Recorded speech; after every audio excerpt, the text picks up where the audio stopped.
নমস্কাৰ ছাত্ৰ ছাত্ৰীসকল, তোমালোক সকলোকে মই এই ভিডিঅ'লৈ স্বাগতম জনাইছোঁ। নতুন বছৰত মই এতিয়া তোমালোকৰ ক্লাছ 9 ছায়েন্সৰ প্ৰত্যেকটো লেচনৰ কুৱেশ্যনখিনি তোমালোকৰ কাৰণে লৈ আহিছোঁ। লগতে এই লেচনটোৰ ইম্পৰ্টেণ্ট কুৱেশ্যন কি হ'ব পাৰে, যিকেইটা পঢ়ি গ'লে তোমালোকৰ পৰীক্ষাত কমন পৰা চান্স বেছি আছে, সেই কুৱেশ্যনখিনি তোমালোকক মই কৈ যাম আৰু তোমালোকে চিন দি ল'বা।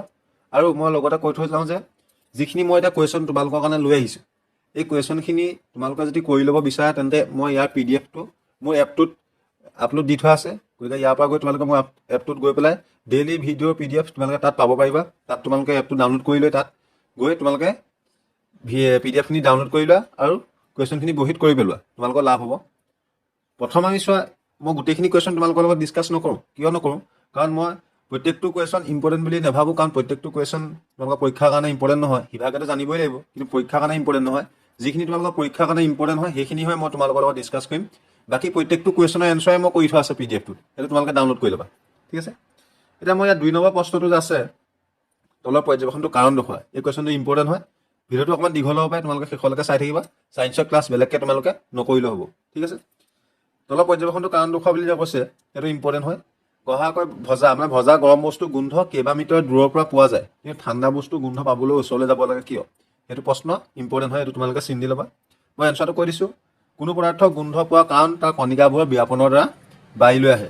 উষ্ণতা বেছি হ'লে বা তাপ যদি পায় তেতিয়া বিয়াপনৰ মাত্ৰা কি হয়? বাঢ়ি যায়। সেইবাবে আমি ভজা গৰম বস্তু গোন্ধ কেইবা মিটাৰ দূৰৰ পৰা পাওঁ। এইটো ইম্পৰ্টেণ্ট, তোমালোকে চিন দি লোৱা। তাৰপিছত 3 নম্বৰ যিটো কুৱেশ্যন আছে যে এজন ডুবাৰুৱে সাঁতোৰাৰ সময়ত পুখুৰীৰ পানী ফালি সোমাই যাব পাৰে, পদাৰ্থটো কি ধৰ্মৰ ভিত্তিত এইটো সম্ভৱ? এইটো কুৱেশ্যন ইম্পৰ্টেণ্ট হয়।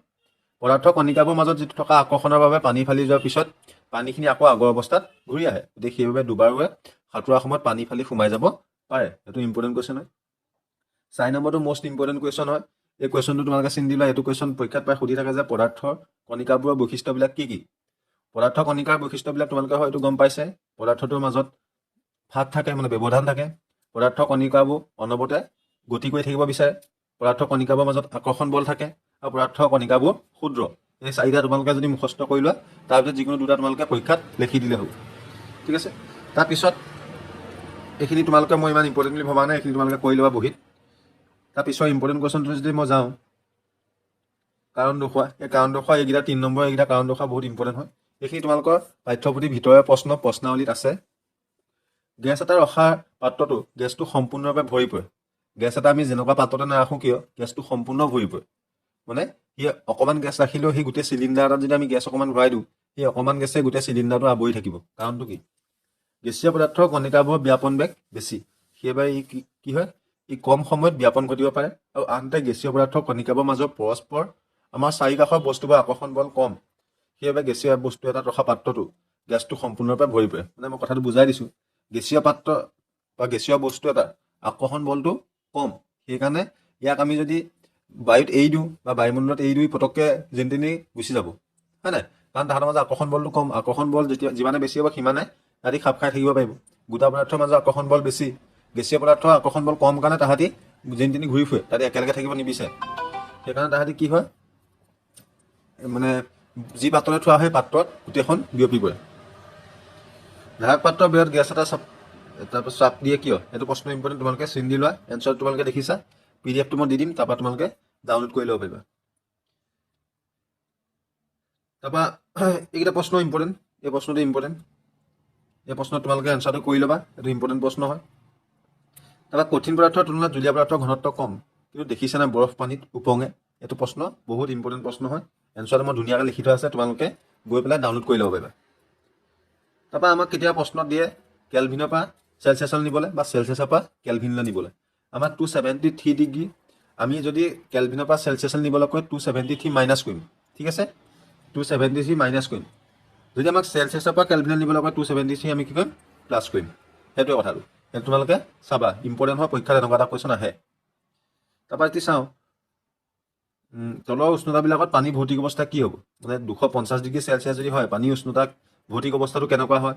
100 ডিগ্ৰী চেলচিয়াছত পানীৰ ভৌতিক অৱস্থা কেনেকুৱা হয়? 0 ডিগ্ৰী চেলচিয়াছত পানীৰ ভৌতিক অৱস্থা কেনেকুৱা হয়? এইকেইটা তুমি জানিব লাগিব।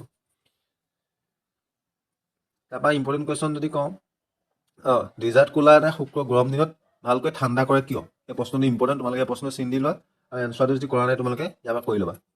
তাৰপৰা গ্ৰীষ্মকালত মাটিৰ কলহৰ পানী ঠাণ্ডা হৈ থাকে কিয়? সেই প্ৰশ্নটো বহুত ইম্পৰ্টেণ্ট হয়, ক্লাছ 9ৰ এইটো প্ৰশ্ন আহি থাকে পৰীক্ষাত। ঠিক আছে, তাৰপৰা এই যিটা প্ৰশ্ন আছে, হাতৰ তলুৱাত এচিটন বা পেট্ৰল বা সুগন্ধি আঁতৰ যদি ঢালি লওঁ ঠাণ্ডা অনুভৱ কিয় হয়, এইটো প্ৰশ্নও সুধি থাকে। গৰম চাহ বা গাখীৰ আমি কাপত খোৱাতকৈ প্লেটত যদি মেলি দিওঁ কিয় সোনকালে ঠাণ্ডা হয় বা খোৱা সহজ হয়, সেইটো প্ৰশ্ন আহি থাকে। গতিকে এইখিনি প্ৰশ্নৰ উত্তৰটো কৰি থোৱা আছে, গতিকে তোমালোকে কৰি ল'ব পাৰিবা। আৰু লেচনটো ইমান টান নহয়, গতিকে মই সেইকাৰণে তোমালোকক ইমানকৈ বুজাই থকা নাই। তোমালোকে খালি প্ৰশ্নখিনি মোৰ এপটোৰ পৰা গৈ ডাউনলোড কৰি ল'বা, নহ'লে তোমালোকৰ দিগদাৰ হ'ব। ঠিক আছে, এই গোটেই প্ৰশ্নখিনি ইম্পৰ্টেণ্ট হয়। তাৰপৰা তোমালোকে মই ক'লোৱে কেলভিনৰ পৰা চেলচিয়াছলৈ নিয়া, চেলচিয়াছৰ পৰা কেলভিনলৈ, সেইটো ইম্পৰ্টেণ্ট, তোমালোকে সেইখিনি চাবা। তাৰপৰা এই কাৰণ দৰ্শোৱাকেইটা গোটেইকেইটা চাবা। কাৰণ দৰ্শোৱা প্ৰশ্ন যিকোনো এটা বা দুটা সুধিবই, কাৰণ দৰ্শোৱাকেইটা তোমালোকে চাবলৈ নাপাহৰিবা। যুক্তি দৰ্শোৱা একে কথাই, কাৰণ দৰ্শোৱা বা যুক্তি দৰ্শোৱা একেটা কথাই। তাৰপৰা 7 নম্বৰ প্ৰশ্নটোতে 273 কেলভিন উষ্ণতাত থকা বৰফে একে উষ্ণতাত থকা পানীতকৈ বেছি ঠাণ্ডা কৰে কিয়, সেইটো প্ৰশ্ন ইম্পৰ্টেণ্ট হয়।